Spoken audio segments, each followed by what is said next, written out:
she whispered, barely breathing. "Please don't hurt me. I can't walk." Rain poured through the alley, washing over her trembling hands. Her white suit was torn, her ankle twisted, and hope fading fast.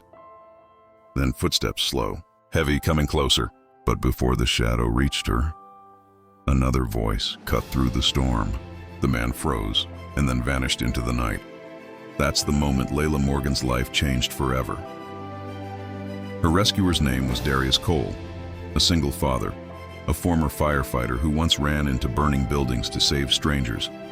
Now he lived quietly with his 6-year-old daughter, Maya, in a rundown apartment that smelled of crayons and coffee. That night, Darius didn't ask questions. He just carried her home, wrapped her in a blanket, and said softly, "You're safe here." When Maya saw Layla crying, she didn't ask about money or fame. She just tilted her head and said, "Daddy, why is she crying like me when I miss Mommy?" Layla broke, because in that tiny apartment, a child saw through all her walls. And for the first time in years, someone cared, with no strings attached. Days passed. Layla's body healed slowly, but her heart healed faster. Darius fixed her torn jacket with careful stitches.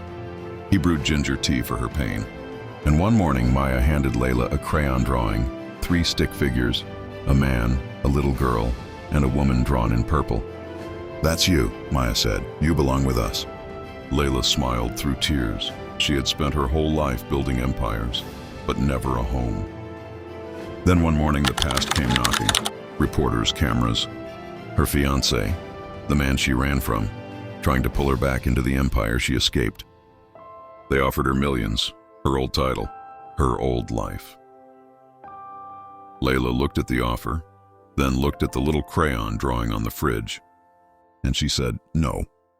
She went back to the boardroom, limping but fearless. "I may not walk the same," she said, "but I stand taller now." With one click, she exposed the lies, the corruption, the control. And then she walked away, not broken free. When Layla came home that evening, Darius and Maya were planting flowers on the balcony. Layla stood quietly at the door and whispered, "Do you have room for one more in your garden?" Darius smiled. "Always." And that's how a stranger in the rain found the family she never knew she needed. Sometimes the people who save us don't wear uniforms. They just hold out their hand when we've forgotten how to stand. If this story touched your heart, share it. Because kindness doesn't just change lives, it creates them.